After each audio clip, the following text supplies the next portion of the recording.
जनूबी कश्मीर के ज़िला पुलवामा के सब डिवीज़न तराल के देवर इलाके में मौजूद पुल की खस्ता हाली से जहां दर्जनों देहात की आबादी को परेशानियों का सामना करना पड़ता है, वहीं महकमा R&B की तरफ से पुल के एक तरफ डायवर्शन बनाने का काम अधूरा छोड़ दिया गया है, जिसकी वजह से मकामी आबादी सदाए एहतजाज पर मजबूर है। मकामी लोगों के मुताबिक तराल सतूरा रोड पर देवर मकाम पर पुल खस्ता हो चुका है और इस पुल पर कभी भी हादसा हो सकता है, क्योंकि इस पुल से दर्जनों देहात की आबादी का गुजर होता है। मकामी लोगों का कहना है कि इस पुल के नीचे पाइपें टूट चुकी हैं, ताहम R&B ने यहां एक ट्रैफिक डायवर्शन पर काम शुरू किया था, लेकिन बाद में नामालूम वजूहात की बिना पर बंद कर दिया गया।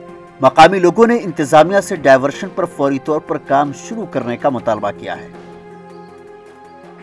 उन्होंने ये रोड आरीपल से त्राल तक बहुत अच्छा बनाया था, लेकिन जो ये डाइवर्जन देवर में पड़ता है उन्होंने इसको आधा अधूरा ही छोड़ दिया है। अगर इसको नीचे से देखा जाए, उसका ये वाटर की पाइपलाइन है वो भी उन्होंने आधा ही छोड़ दिया है।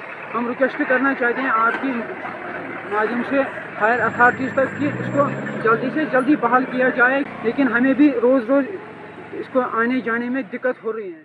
मैं ये कहना चाहता हूँ कि जो ये डाइवर्शन उन्होंने R&B वालों ने बनाया है, इसका ये जो खस्ता हाल है, इसमें कोई भी इन्होंने काम अच्छी तरह से नहीं किया है, क्योंकि अगर इसमें अच्छा काम होता, मैगडम डाला जाता होता, तो गाड़ियाँ यहाँ से आती जाती है। लेकिन जो ये पुल है, पुल तो खस्ता हाल में है। इसकी जो नीचे की पाइपें हैं वो सब निकल गई हैं।